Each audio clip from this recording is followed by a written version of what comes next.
Hello, my name is Anna and for the past 11 years I've been living in the UK. However, myself and my accent, we are from Wrocław, Poland. I know, I still have my accent.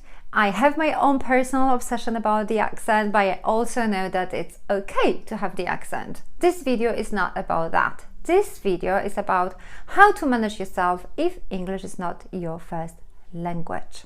I feel like it's really important to start with acknowledgement that you deserve big thumbs up and kudos for working in the language that is not your first language. That very likely means that you are developing some ACE skills like adapting to change, embracing change, facing challenges and developing yourself. So kudos to you, don't undermine that. Okay, moving on to my list. Number 1. Don't assume that native speakers will know how it is and how it feels to be speaking in a foreign language.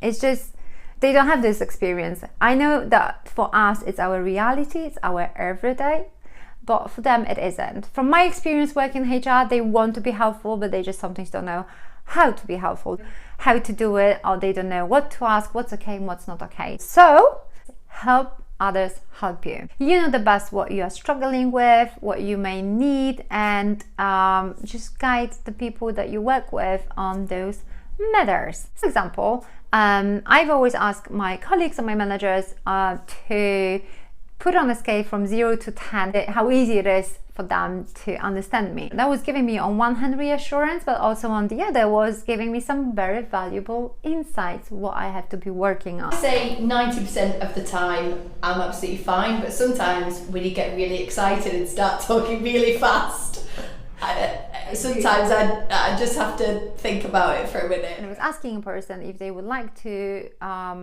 correct me. I always found those people around me. I'm very grateful.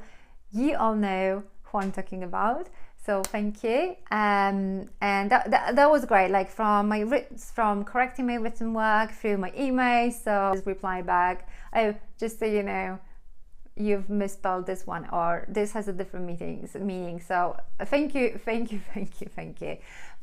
One note to you though. If you're asking a person to correct you, be as well aware that it's not always everyone's cup of tea. Not everyone feels comfortable doing that, or sometimes they just don't have time to be correcting your mistakes all the time. So just make sure you are comfortable with it and they are comfortable with it, and you will just know who to ask, and always say thank you to them for that. I think I've said thank you. Did I say thank you to you guys? I did say thank you to you. Did I say thank you to you? I'm sure I have. Thank you. And on that note, appreciate that it may be difficult for others to understand you. I know, I've been there before when I start talking and people do those. Well, I'm doing the exaggerated version. I think that if they make those faces, it just means that they are trying.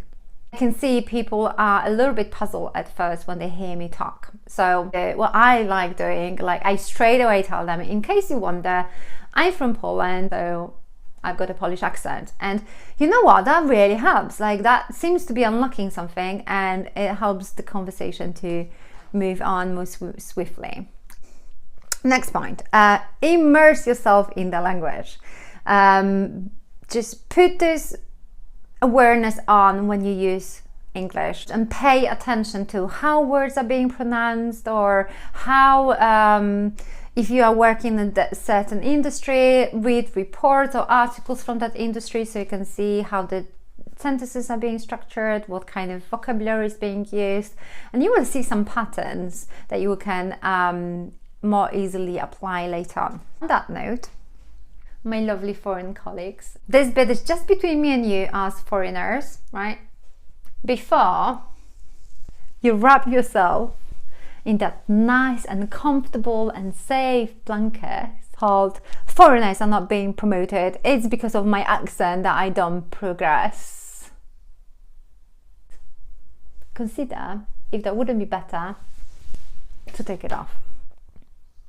I am not naive. I know that there is bias and stereotypes in the workplace, and there are ways of dealing with them, but it's not necessarily the case. And don't let that blanket limit your movements. What I mean by that is be objective as much as you can, ask as much feedback as you can, talk to your manager, talk to your HR, people team. So just explore and try to understand what's stopping you and what you need to be working on and how they can support you. If it is the language that is limiting you, and that will be for me very much context and role dependent. There will be roles where you just have to be fluent and there's no way around that, but there are some roles where you can express yourself in a different way, or maybe they just don't know what talent they have in you, and it may be indirectly because of your language, because you don't communicate well enough your strengths, you don't participate, and you kind of set back because of that. Then think about other ways of communication. So like write a report. I've done it many times. I've written many reports in my previous organizations. That was allowing me to do something that I like to start with, but also present my skills and my ways of thinking.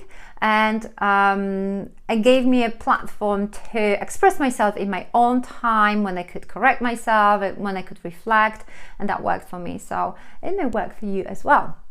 Also, I know that it's sometimes difficult to participate in the meetings, especially if they are fast-paced and there are different voices, and you sometimes think in your head, how should I be constructing the sentence, or how can I express myself? In those situations, either just ask and say, look, I want to say something, just give me a second, I'm thinking how to phrase that, and just kind of say as you go, or follow up on an email. And meetings as well very often have an agenda. If you don't have an agenda, ask for one, or ask your point to be added, and then prepare yourself in advance for the next meetings.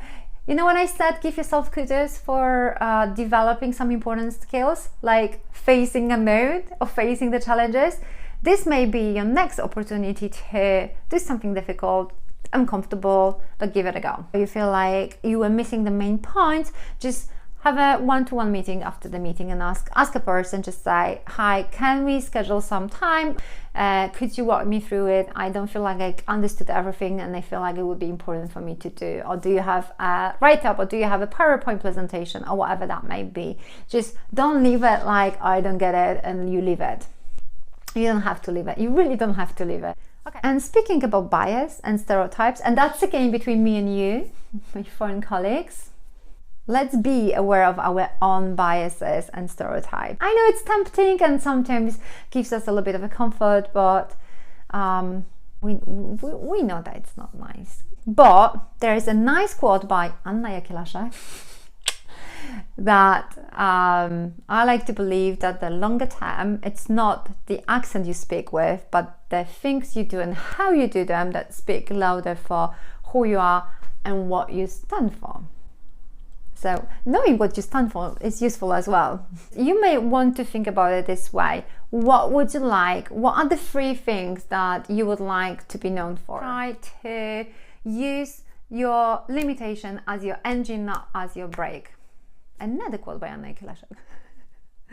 My accent is not my brake, it's my engine. Because I have to go this extra mile to show who I am. Ever felt silly about not getting a joke? Or asking people to repeat something for you because you just didn't understand that? Well, I felt like that many times. One thing to remember is that this doesn't mean that we are stupid. This means that we don't understand very often because of the lack of the culture context when it comes to the jokes. Asking to repeat something is, again, that's very personal, but I've told my colleagues that I need a hook, I need a context sometimes. When they just start randomly saying things to me, I might not know what they're talking about, and I'm like, oh, I don't know what they're talking about. And I'm panicking. But once I know what they're talking about, I understand them. That probably is my ADHD as well, but let's leave it there. So, in my blog, there are few points about the culture difference. And thank you for listening. I would love to hear what your points are, if you would add anything, if you agree or disagree, or if something was missed. Thank you very much, and until next time. Do widzenia.